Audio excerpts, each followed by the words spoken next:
नमस्कार दोस्तों आज के इस वीडियो में हम इब्राहीम अलैहिस्सलाम की ज़िंदगी को समझने की कोशिश करेंगे।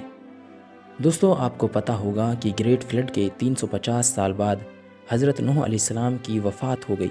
नूह अलैहिस्सलाम के गुजर जाने के 2 साल बाद हज़रत इब्राहीम अलैहिस्सलाम की पैदाइश हुई थी। दोस्तों चलते हैं कहानी की ओर। बाबुल जो कि ईरान का एक शहर था, वहाँ के लोग बुतों की पूजा किया करते थे। वहाँ आजर नाम का एक आदमी बहुत खूबसूरत बुत बनाया करता था। लोग उसकी बड़ी इज्जत किया करते थे। उसी के घर एक बच्चा पैदा होता है जिसका नाम इब्राहीम रखा जाता है। बच्चे की परवरिश काफ़ी अच्छी तरह से होने लगी। बच्चा काफ़ी तेज़ी से बढ़ने लगा। बचपन से ही उसने अपने घर में मूर्तियों का कारखाना देखना शुरू कर दिया। बच्चा कुछ बड़ा हुआ तो सोचने लगा कि यह सब क्या है, लोग इसका क्या करेंगे। कुछ और बड़ा होने पर पता चला कि घर बनने वाली मूर्तियां बुतखानों में पहुंचकर देवता बन जाती हैं। फिर लोग इनकी पूजा करते हैं। बच्चा सोचने लगा, हमारे घर में बनने वाली मूर्तियां देवता कैसे हो जाती हैं। चुनाचे एक दिन अपने घर वालों को उनके बारे में कुछ जानकारी हासिल करनी चाहिए, तो जवाब मिला, अभी तुम छोटे हो, यह बातें तुम्हारी समझ से बाहर हैं। यही हमारे बाप दादाओं का तरीका है और हम उन्हीं के तरीक़ों पर अमल करते आ रहे हैं। फिर भी बच्चे यानी कि इब्राहीम अलैहिस्सलाम को तसल्ली नहीं हुई। इसी तरह देखते सुनते बच्चा बड़ा हो गया। कोई उसे तसल्ली भर जवाब नहीं दे सका। उसने अपने दिल में सोचा, मेरे ख्याल के मुताबिक अगर यह मूर्तियां देवता नहीं हैं तो फिर दुनिया को पैदा करने वाला और मालिक कौन है, किसकी वजह से ये पूरी कायनात चल रही है। इसी सोच में हज़रत इब्राहीम अलैहिस्सलाम एक दिन घर से बाहर आए।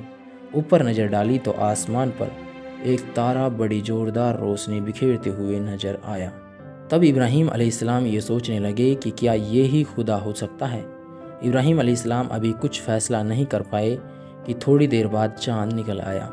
उनकी रोशनी के आगे तारे की रोशनी कम पड़ गई। फिर इब्राहीम अलैहिस्सलाम ने सोचा कि क्या ये खुदा होगा।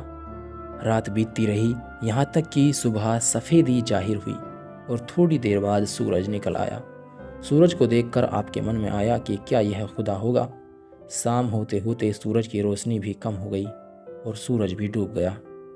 फिर इब्राहीम अलैहिस्सलाम ने ऐलान फरमाया, यह सब खुदा नहीं बल्कि खुदा की मखलूक हैं। इन सब को पैदा करने वाला और चलाने वाला ही खुदा है। और इब्राहीम अलैहिस्सलाम ऐलान करते हैं कि मैं इसी एक खुदा पर ईमान लाता हूँ और उसे ही अपना माबूद मानता हूँ। चांद तारों और सूरज की पूजा करने वाले और उन्हें अपना खुदा मानने वाले गलत हैं। इस तरह हज़रत इब्राहीम अलैहिस्सलाम हकीकत की इस मंजिल तक पहुंच चुके थे और लोगों को भी वहां तक पहुंचाना चाहते थे। फिर उन्होंने लोगों को एक खुदा के बारे में समझाना शुरू कर दिया था। लोग बिन देखे खुदा की इबादत करने को राजी नहीं हुए, क्योंकि वह बरसों से जिनकी पूजा करते आ रहे थे उन्हें छोड़ना आसान नहीं था। इब्राहीम अलैहिस्सलाम ने उन्हें बहुत समझाया, लेकिन लोग उस खुदा को मानने के लिए तैयार ना हुए। इस बात की वजह से लोगों ने इब्राहीम अलैहिस्सलाम के साथ बहुत बुरा बर्ताव किया। यहाँ तक कि इस बात से खफा होकर उस वक्त के बादशाह ने आपको आग के दहकते हुए अंगारों में डाल दिया। आग के दहकते हुए अंगारों में डालने के बावजूद आग इब्राहीम अलैहिस्सलाम को जला ना सकी, क्योंकि आपको खुदा पर भरोसा था और खुदा ने आपको जलने से बचा लिया। इब्राहीम अलैहिस्सलाम ने हक की राह में बड़ी बड़ी कुर्बानियाँ पेश फरमाई। अल्लाह की राह में उसकी रजा के लिए इब्राहीम अलैहिस्सलाम ने अपना वतन छोड़ दिया।